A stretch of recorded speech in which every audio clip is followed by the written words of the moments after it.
नमस्कार, आप देख रहे हैं IBC 24। मैं हूं आपके साथ विजय कुमार पंड्या। मध्य प्रदेश की खबरों की शुरुआत करते हैं। मध्य प्रदेश में एक दिन में फिर नए मरीज 1000 के पार हो गए हैं। मध्य प्रदेश में कोरोना के आज रिकॉर्ड 1142 मरीज मिले हैं। मध्य प्रदेश में अब तक 49,493 कोरोना संक्रमित मिले हैं। तो MP में आज 12 कोरोना मरीजों की मौत हुई है। मध्य प्रदेश में अब तक 1171 कोरोना मरीजों की मौत है। MP में आज 1065 कोरोना मरीज ठीक हुए हैं। वहीं MP में अब तक 37,540 मरीज ठीक हुए हैं। MP में एक्टिव मरीजों की संख्या 10,782 है। वहीं इंदौर में 189, भोपाल में 162, ग्वालियर में 130 नए मरीज सामने आए हैं।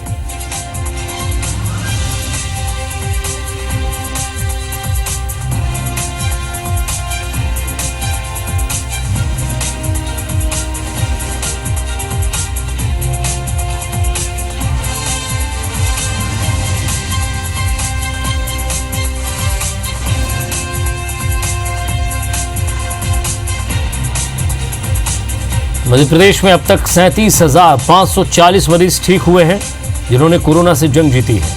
वहीं एक्टिव मरीजों की संख्या 10,782 है।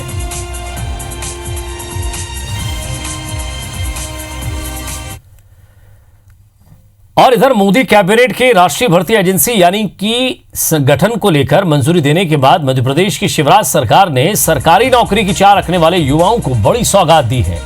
सीएम शिवराज ने नेशनल रिक्रूटमेंट एजेंसी के तहत परीक्षाएं लेने का ऐलान किया है और इस फैसले के बाद अब प्रदेश के युवाओं को रेलवे, बैंक, SSC के लिए अलग से कोई परीक्षा नहीं देनी होगी। मुख्यमंत्री ने ट्वीट करते हुए कहा कि प्रधानमंत्री के नेतृत्व में NRA के संगठन के फैसले से युवाओं के भविष्य की राह आसान हुई है। अब SSC, RRB और IBPSC की नौकरियों के लिए केवल एक ही परीक्षा पर्याप्त होगी। शिवराज ने देश के युवाओं की ओर से प्रधानमंत्री का आभार भी जताया। NRA की ओर से आयोजित परीक्षाओं में मिले अंकों के आधार पर ही नौकरी देने का अभूतपूर्व फैसला लेने वाला मध्य प्रदेश पहला राज्य है। इससे युवाओं का जीवन सहज, सुगम बनेगा और देश के दूसरे राज्य भी मध्य प्रदेश की इस पहल को अपनाकर अपने प्रदेश के बेटे बेटियों को बड़ी राहत दे सकते हैं। राज्यसभा सांसद ज्योतिरादित्य सिंधिया 22 अगस्त को ग्वालियर दौरे पर आ रहे हैं। सिंधिया के दौरे को ग्वालियर चंबल के बीजेपी नेताओं को दूर रखने पर कांग्रेस ने चुटकी ली है। कांग्रेस सरकार में मंत्री रहे कमलेश्वर पटेल ने कहा है कि सिंधिया के बीजेपी में शामिल होने से बीजेपी नेता पहले ही खफा थे, अब नाराजगी खुलकर सामने आएगी। वहीं कांग्रेस प्रवक्ता नरेंद्र सलूजा का कहना है कि सिंधिया के दौरे से जयभान सिंह पवैया, प्रभात झा, नरोत्तम मिश्रा को दूर रखना बीजेपी को भारी पड़ सकता है। तो वैसे ही सबको मालूम है, अभी होने तो दीजिए चुनाव, नॉमिनेशन होने दीजिए, क्या परिस्थितियां बनेगी और कितने लोग छोड़ के कांग्रेस में आएंगे और कितने धराशायी होंगे, ये आप देखते जाइए। अभी तो इंतजार करिए, समय का इंतजार करिए। जब सिंधिया जी आ रहे हैं तो उसमें जयभान पवैया का नाम गायब है, नरोत्तम मिश्रा का नाम गायब है। तो निश्चित तौर पे जो सिंधिया जी के खिलाफ मोर्चा खोलते थे, जिसने महल ग्रोह के खिलाफ लड़ाई लड़ी है, चाहे प्रभात झा, जयभान पवैया, इनको दरकिनार किया जा रहा है। मंत्रिमंडल में भी कुछ लोगों की उपेक्षा की गई। तो ये बड़ा संघर्ष देखने को मिल रहा है और इसके परिणाम उपचुनाव में भी सामने आएंगे। और ये अभी तो 22, 23, 24 को इनकी यात्रा हो जाने दीजिए, उसके बाद उसके परिणाम और विस्फोट के रूप में देखने को मिलेंगे। ज्योतिरादित्य सिंधिया के समर्थकों को बीजेपी में लाने के लिए बीजेपी 22 से 24 अगस्त तक ग्वालियर में 3 दिन का सदस्यता अभियान चलाएगी, जिसके तहत ग्वालियर चंबल संभाग की सभी विधानसभा क्षेत्र से कांग्रेस के कई कार्यकर्ता और सिंधिया समर्थक बीजेपी का दामन थामेंगे। अभियान में सीएम शिवराज सिंह, केंद्रीय मंत्री नरेंद्र सिंह तोमर, प्रदेश बीजेपी अध्यक्ष VD शर्मा और सांसद ज्योतिरादित्य सिंधिया शामिल होंगे। बीजेपी सदस्यता अभियान को लेकर सिंधिया समर्थक तो उत्साहित हैं, लेकिन अंचल के बीजेपी के सीनियर लीडर नाराज हैं क्योंकि कार्यक्रम से उनका नाम गायब है। अभी तक की जानकारी के मुताबिक ग्वालियर चंबल संभाग के बड़े नेताओं को अभियान का न्योता नहीं दिया गया है, जिसके चलते अनूप मिश्रा, माया सिंह, जयभान सिंह पवैया, नारायण सिंह कुशवाहा, रुस्तम सिंह और लाल सिंह आर्य जैसे नेता नाराज बताए जा रहे हैं। सदस्यता ले रहे हैं, हमें तो कोई सदस्यता ले तो इससे बड़ी खुशी क्या हो सकती है। इसलिए ये कांग्रेस द्वारा फैलाया गया अफवाह का बाजार है, इसको मैं एक सिरे से खारिज करता हूं। कोई नाराज नहीं है। भाजपा के ही हकों में इस बात की चर्चा है कि प्रभात जी का नाम माननीय सिंधिया जी ने कटवाया है और नरोत्तम जी का नाम जो इस क्षेत्र के कद्दावर नेता हैं माननीय मुख्यमंत्री जी ने कटवाया है। तो आप समझ जाइए कि उपचुनाव के परिणाम क्या होंगे। मध्य प्रदेश बीजेपी ने ग्वालियर चंबल अंचल में 3 दिन के सदस्यता अभियान की घोषणा की है। कांग्रेस ने इसका विरोध किया है। कांग्रेस ने कोरोना काल में इस तरह के राजनीतिक प्रोग्राम के विरोध का निर्णय लिया है। दरअसल बीजेपी 22 अगस्त से 24 अगस्त तक 27 विधानसभा क्षेत्रों में सदस्यता अभियान चलाएगी, जिसमें सीएम शिवराज, केंद्रीय मंत्री नरेंद्र सिंह तोमर, बीजेपी के प्रदेश अध्यक्ष वी.डी. शर्मा और राज्यसभा सांसद ज्योतिरादित्य सिंधिया शामिल होंगे। सदस्यता के बहाने बीजेपी सिंधिया की अगुवाई में शक्ति परीक्षण करा रही है, ताकि जनता में यह संदेश जाए कि वे अभी भी ताकतवर हैं। इधर कांग्रेस ने कलेक्टर कौशलेंद्र विक्रम सिंह को पत्र लिखा है, जिसमें कोरोना काल का हवाला देकर इस तरह के राजनीतिक कार्यक्रम की अनुमति नहीं देने की मांग की है। कांग्रेस ने चेतावनी दी है कि बीजेपी इस तरह का अभियान चलाएगी तो वो विरोध में धरना प्रदर्शन करेंगे। बीजेपी गाइडलाइन के तहत कार्यक्रम करने की बात कर रही है। हमारे 3 दिवसीय जो इनका सदस्यता अभियान का कार्यक्रम है, हमारा 3 दिवसीय धरना कार्यक्रम हम लोगों ने प्लान कर रखा है। अगर प्रशासन ने इनके आयोजन को स्वीकृति दी और इन लोगों ने इस तरीके के आयोजन किए तो इसके विरोध में गांधीवादी तरीके से कांग्रेस सड़कों पर उतरेगी। सारी व्यवस्थाएं की जाएंगी। कोरोना के जो 2 गज की दूरी, मास्क है जरूरी, ये पूरा फॉलो करना चाहिए और करेंगे ही। कार्यक्रम संभावित हैं, समीक्षाएं भी हो सकती हैं, तो डिटेल कार्यक्रम अभी जारी होगा भोपाल से। उसके बाद हम आपको सूचित करेंगे। हम लोग सारी व्यवस्थागत जायजा ले रहे हैं और जो भी आवश्यकताएं हैं उनको, प्रशासनिक जो भी जरूरतें हैं उनको हम लोग पूरा करें। और इधर मध्य प्रदेश में 27 विधानसभा सीटों पर होने वाले उपचुनाव को लेकर कांग्रेस ने इन क्षेत्रों के मुद्दे टटोलना शुरू कर दिए हैं। प्रदेश कांग्रेस अध्यक्ष कमलनाथ ने 27 सीटों पर वचन के लिए चुनावी समन्वयकों के सुझाव मांगे हैं कि किन किन मुद्दों और किन किन मांगों को वचन पत्र में शामिल किया जा सकता है। समन्वयकों ने चुनावी क्षेत्रों में सिविल सोसाइटी के लोगों को, बुद्धिजीवियों को, व्यापारियों को, किसानों और युवाओं और महिलाओं से उनका मन जानने की कोशिश शुरू कर दी है।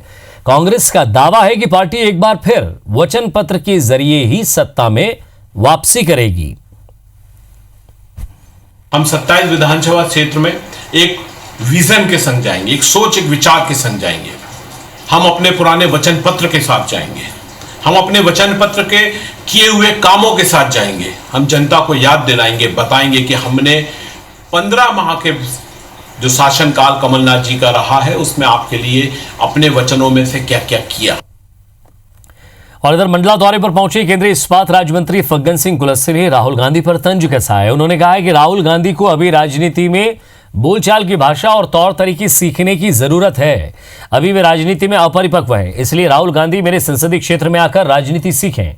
वहीं पीएम मोदी के भाई प्रहलाद मोदी को लेकर उन्होंने कहा कि अगर वे राजनीति में आते हैं तो उनका स्वागत है। इसके साथ ही सीएम शिवराज की मध्य प्रदेश के युवाओं को रोजगार देने वाली बात पर कुलस्ते ने कहा कि हो सकता है ये शिवराज सिंह का चुनावी प्रयोग हो। चुनाव के समय इस तरह के प्रयोग किए जाते हैं।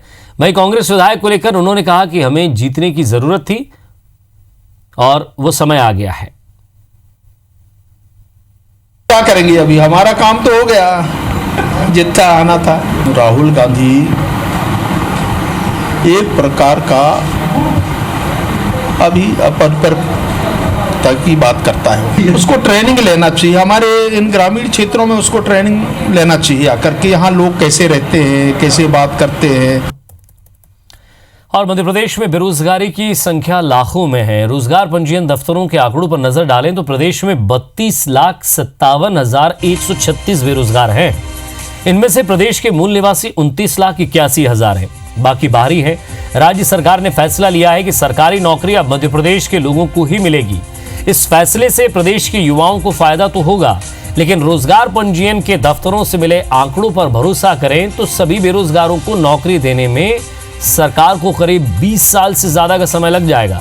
यह स्थिति भी तब है जब मौजूदा खाली पदों के हिसाब से हर साल 1 लाख भर्ती हो और इस समय प्रदेश के अलग अलग विभागों में 1 लाख के करीब पद खाली हैं। और अगर ये भर्ती कर ली जाती है तो सरकार के खजाने पर 8 से 10 हजार करोड़ रुपए का भार आएगा।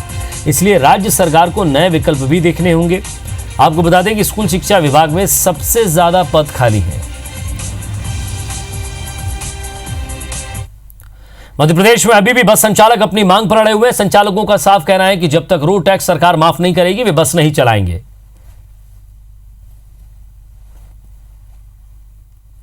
30% जो गाड़ियां चलेंगी उनका टैक्स देना भी हमको मुश्किल होगा और 70% खड़ी गाड़ियों का टैक्स दें। ये कहाँ तक संभव है? ये बिल्कुल संभव नहीं है। हम गाड़ियाँ जब तक नहीं चलाएंगे जब तक सरकार हमारी मांगों को पूरी तरह से सुनेगी नहीं। शासन के समक्ष बस ऑपरेटर्स की मांगे हैं, उन मांगों पर विचार चल रहा है। कुछ मांगें मान ली गई हैं, कुछ मांगों पर विचार है।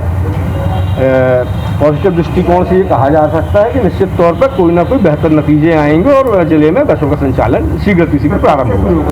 जबलपुर में कमलनाथ सरकार के समय मंजूर हुए 2000 करोड़ रुपए के विकास कार्य जमीन पर उतरने की बात जो रहे हैं, लेकिन इनका काम अधर में लटका है। शहर में मौजूदा समय में वही काम हो रहे हैं जिन्हें बीजेपी सरकार में मंजूरी मिली है या सांसद की कोशिशों से मंजूर हुए हैं, लेकिन विकास दलगत राजनीति की भेंट चढ़ रहा है।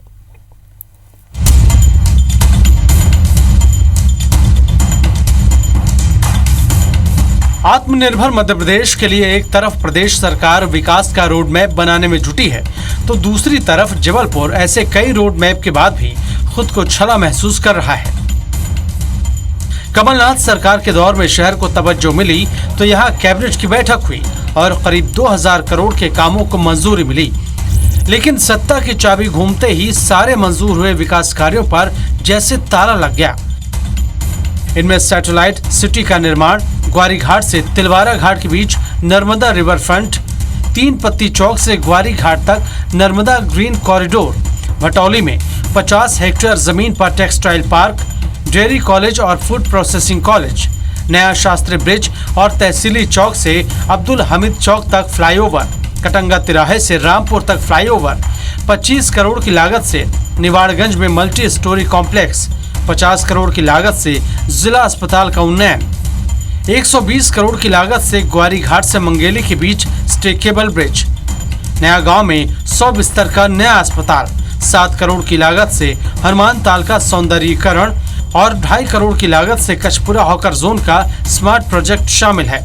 मंजूरी के बाद भी ठप विकास कार्यों को लेकर कांग्रेस सरकार पर बदले की राजनीति का आरोप लगा रही है। टेंडर से लेके वर्क आर्डर तक कई जगह के हो गए थे, वर्क आर्डर तक, लेकिन ये सरकार जानबूझ के रोके। आर्थिक अभाव की बात करती है, आर्थिक अभाव की बात करते तो उस समय कैसे हो गए थे सब वर्क आर्डर, और ये एक बदले की राजनीति। कमलनाथ सरकार के दौर में स्वीकृत हुए काम भले ही ठप हों, लेकिन कुछ काम तेजी से भी चल रहे हैं। इनमें मदन महल से दमोह नाका के बीच फ्लाईओवर भी है, जिसे जबलपुर सांसद ने मंजूरी दिलाई थी। अब राकेश सिंह पिछली सरकार में स्वीकृत कामों को कागजी बता रहे हैं। और दुर्भाग्य से 15 महीने में एक भी काम जबलपुर तो छोड़िए, किसी भी शहर में वो ये स्थापित नहीं कर सकते कि जिसको वो ये कह सकें कि ये शुरुआत उनकी की हुई है। केंद्र के द्वारा दी गई उपलब्धियों, इनको कैसे छीन के अपने हम पत्थर लगवा सकते हैं भूमि पूजन और लोकार्पण के, वो एक काम उन्होंने किया। जबलपुर में श्रेय लेने की होड़ के चलते ही शहर विकास में पिछड़ता गया। ऐसे में कहना मुश्किल है कि पिछली सरकार के दौरान मंजूर प्रोजेक्ट कब तक आकार ले पाएंगे। विजेंद्र पांडे, IBC 24, जबलपुर। मध्य प्रदेश में मत्स्य पालन को ज्यादा से ज्यादा बढ़ावा मिले, इसके लिए मंत्री तुलसी सिलावट स्पॉट पर जाकर इंतजामों का जायजा ले रहे हैं। और इसी कड़ी में भोपाल में जन संसाधन मंत्री तुलसी सिलावट बोट क्लब पहुंचे और बड़े तालाब में केज में चल रहे मछलियां पालन का जायजा लिया है। यहाँ 90 केज में विदेशों से लाई गई बीजों की मछलियां, उनका पालन हो रहा है। और ये तस्वीर आप देख रहे हैं जहाँ हर केज में 5 टन मछलियां हैं। मंत्री का कहना है कि ये नई शुरुआत है कि अधिकारी खुद स्पॉट पर जा रहे हैं।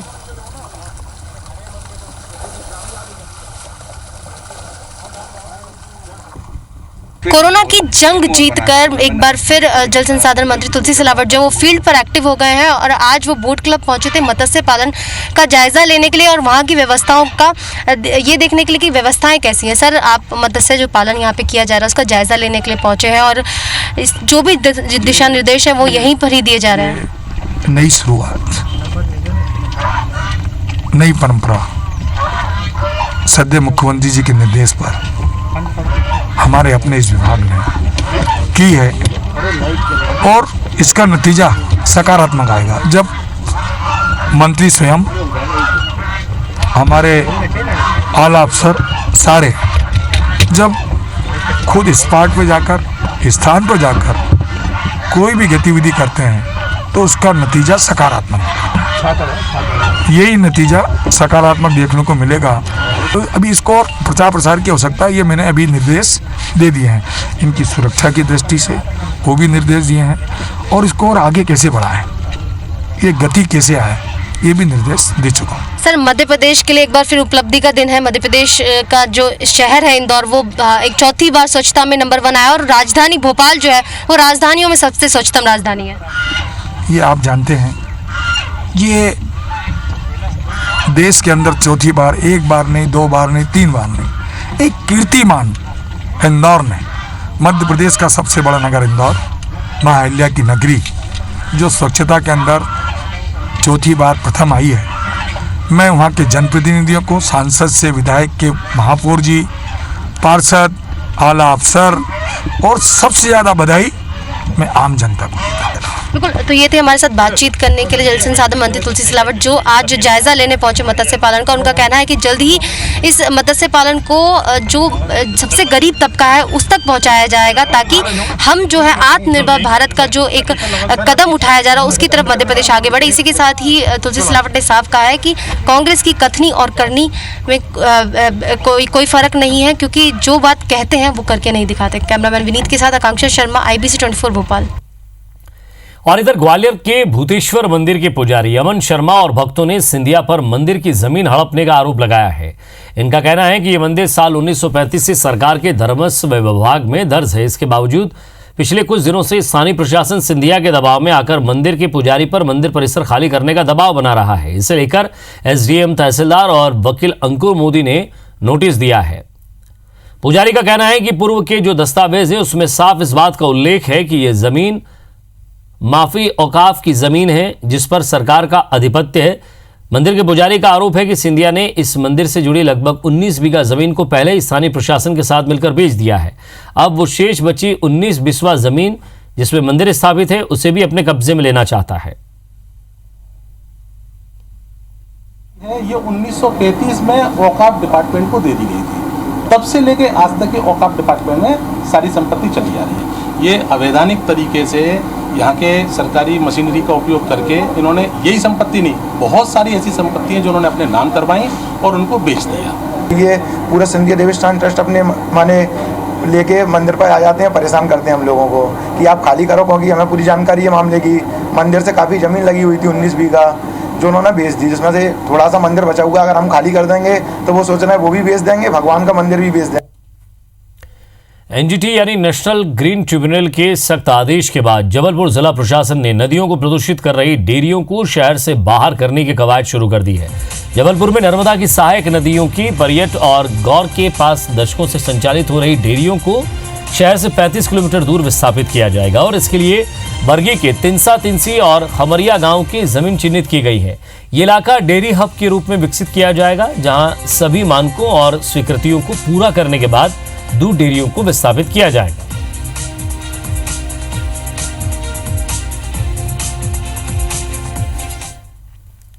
और इसी के साथ फिलहाल इस बुलेटिन में इतना ही। नमस्कार।